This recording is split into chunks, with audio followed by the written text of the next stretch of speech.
Hey, I'm going to read to you a different book that one of my granddaughters recommended.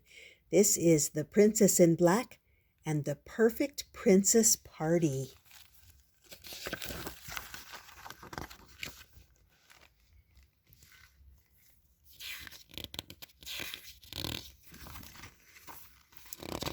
Okay, Chapter 1. Pink balloons topped the castle towers. Pink balloons bobbed from the treetops. There was even a pink balloon tied to a unicorn's horn. Today was Princess Magnolia's birthday. She wanted the party to be perfect. Princess Magnolia cleaned her tower room. She put on her favorite fluffy dress. She polished her glass slippers. She frosted cupcakes. She looked out her window. Her guests would arrive any moment, and then her glitterstone ring rang. "The monster alarm," said Princess Magnolia. "Not now." It was time for Princess Magnolia's birthday party. It was not a good time for a monster attack. Chapter 2. Monsters did not care about Princess Magnolia's birthday. Monsters just wanted to eat goats. Stopping monsters was no job for prim and perfect Princess Magnolia, but it was the perfect job for the Princess in Black. Princess Magnolia ducked into the broom closet. She took off her favorite fluffy dress. She slipped off her glass slippers. Underneath, she was dressed all in black. She fastened on her mask. She was no longer Princess Magnolia. She was the Princess in Black. "The princess is back," said the Princess in Black. She slid down the secret chute. She high-jumped the castle wall. 12 sparkly princesses were riding toward the drawbridge, her party guests. She hoped they wouldn't look up. No one knew that prim and perfect Princess Magnolia was also the Princess in Black. Chapter 3. No one knew the Princess in Black's secret identity except her faithful steed. He was a steed with his own secret. Everyone thought that Frimplepants was a unicorn. After all, he had a horn on his head. Today a pink balloon was tied to his horn for the party. When Frimplepants pranced, the balloon bobbed. When Frimplepants cantered, the balloon swayed. Frimplepants was in a festive mood. That is, until his glitterstone horseshoe rang. The monster alarm. Frimplepants went into a secret passage. When he came out the other side, he was no longer Frimplepants the unicorn. He was Blackie, the Princess in Black's faithful pony. Blackie went to the usual place beside the castle wall. He waited for the Princess in Black to land on his back. Blackie was ready to fight monsters, but he kind of missed the balloon. Chapter 4. The Princess in Black landed on Blackie's back. "Fly, Blackie, fly," she said. Blackie could not fly. He was a pony. He was not a Pegasus, but he knew that when the Princess in Black said fly, she really meant run fast, and so Blackie ran fast. They zoomed through the forest. Duff, the goat boy, watched over the grazing goats. He did not notice a tentacle creeping out of a nearby hole. More tentacles followed. A monster rose up. "Help!" Duff said. The Princess in Black rode into the goat pasture. "Bleat boats," the monster gurgled. "Huh?" said Duff. "Huh?" said the Princess in Black. The monster lifted a tentacle to its mouth. It coughed horribly. "Eat goats," the monster shrieked. "Ah," said Duff. "Ah," said the Princess in Black. All monsters were the same. They only wanted to eat goats.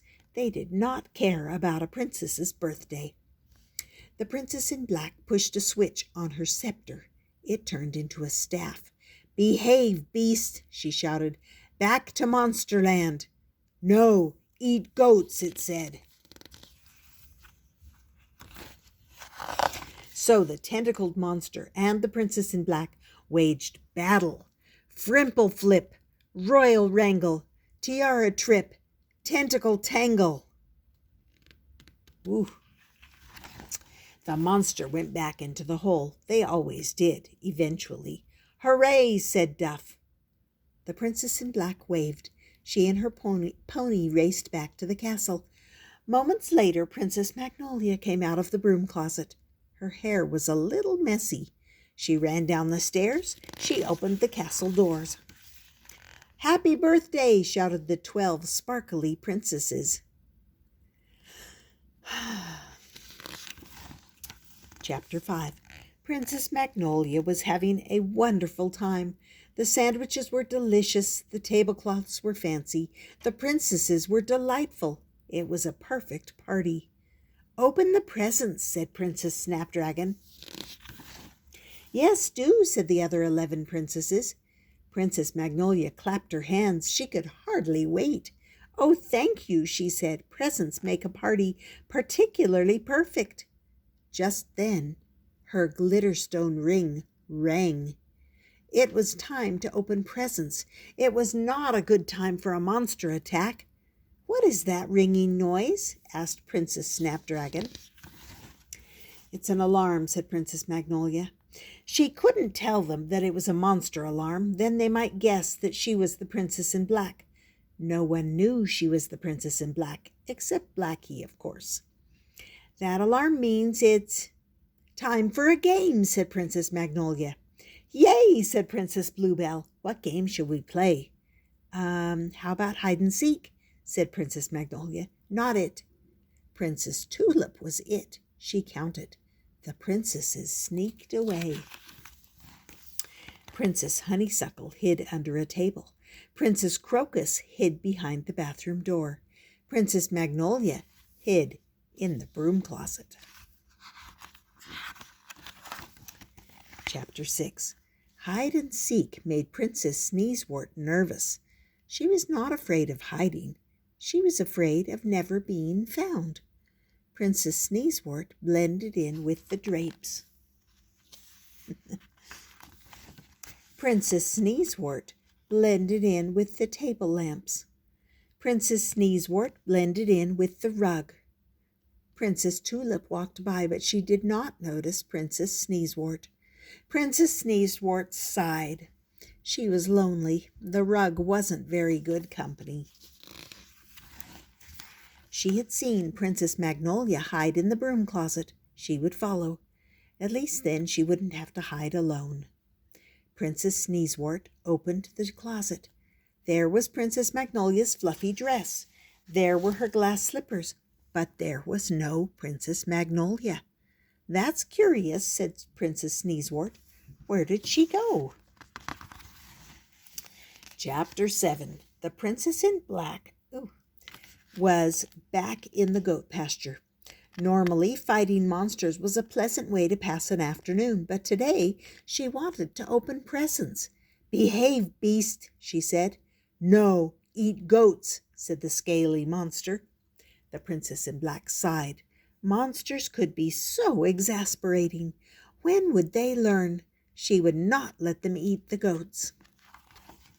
The Princess in Black and the scaly monster waged battle. Scepter spank, pastor dash, twinkle twinkle little, smash. The monster went back to Monsterland. They always did, eventually.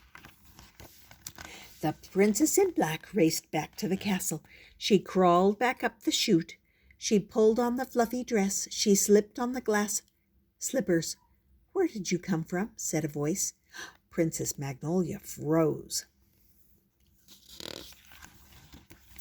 Chapter 8. Princess Magnolia was not alone in the broom closet. Who's there? Asked Princess Magnolia. It's me, Princess Sneezewort. Princess Magnolia squinted. All she saw were some brooms. The brooms moved. Wow, Princess Sneezewort, she said. You blended in with the brooms. You're really good at hiding. So are you, said Princess Sneezewort.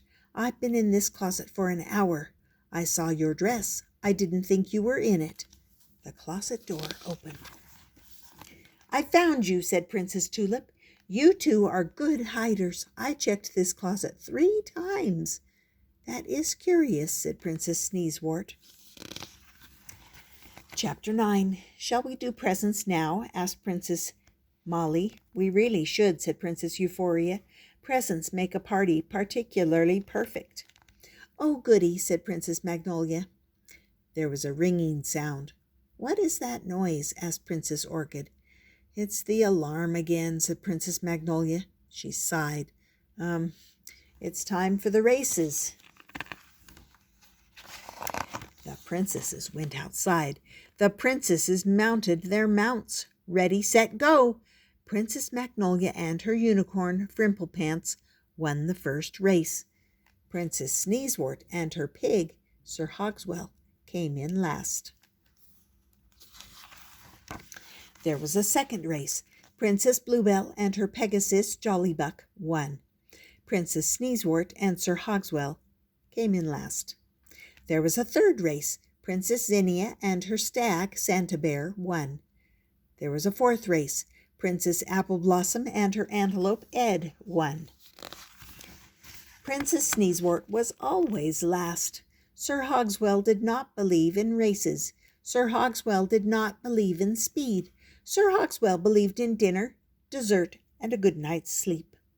From the back, Princess Sneezewort could see all the princesses.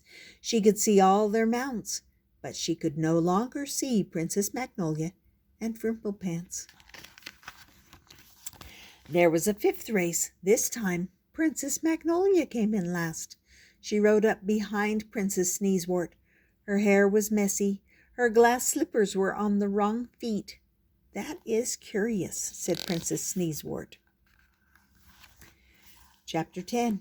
"Now is it time for presents?" asked Princess Apple Blossom.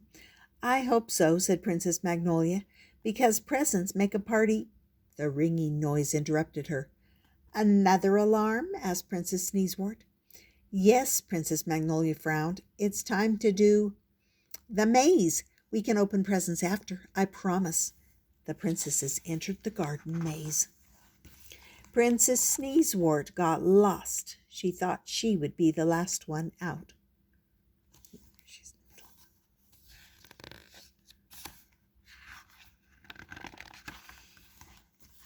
Eventually, she found the exit.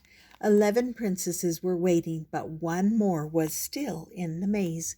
Finally, Princess Magnolia emerged. Her hair was even messier. Her dress was inside out. "That is remarkably curious," said Princess Sneezewort. Chapter 11. "Now is it time for presents?" asked Princess Euphoria. Said Princess Magnolia. She held her breath. She listened. She looked at her ring. No ringing. "Yes," she said, "it really is time for presents." The princesses went back to the tower. They sat on sofas. Princess Hyacinth handed Princess Magnolia the first gift. It felt heavy and round. Could it be a racing helmet? A goldfish bowl? A crystal ball? Princess Magnolia couldn't wait to see. Then something happened. Something that made Princess Magnolia want to cry. Her glitterstone ring rang. It was really, really time for presents. It was a really, really bad time for a monster attack. "Does that alarm mean it's time for presents?" asked Princess Honeysuckle. Princess Magnolia whimpered. "Please stay here," she said. "I'll be right back, I promise." Chapter 12. Princess Magnolia left her tower room. She sneaked into the broom closet again. She changed her clothes again. She went down the chute. She high-jumped the castle wall. Blackie was waiting. She landed on his back. They rode through the forest. They galloped into the goat pasture. Again. Yet another monster was terrorizing the goats. A pink monster this time. "Roar," it said. "Eat goat." "No," said the princess in black. "No eating goats. I don't want to fight any more monsters today. I have had it. It's my birthday, and it's time for presents. Do you hear me? I said, it's time for presents." Chapter 13. The pink monster winced. Its ears rang. The princess in black yelled quite loudly. The pink monster was questioning its decision to leave Monsterland. Sure, Monsterland had no goats, but it also had no yelling princesses. Now things were awkward. It seemed today was the Princess in Black's birthday. She was expecting presents, and the pink monster hadn't brought a thing. It checked its pockets. Oh, goody! Stones, pink stones it had found in a cave. There were 12 of them. They would have to do. The pink monster held out the stones. The pink monster cleared its throat. "Happy birthday!" it roared politely. Chapter 14. The 12 princesses waited in the tower room. Princess Magnolia was still gone. It had been a long time. "Perhaps she's playing hide-and-seek again," said Princess Zinnia. They searched the castle. No Princess Magnolia. "Maybe she's in the broom closet," said Princess Sneezewort. "She was in there last time." They went to the broom closet.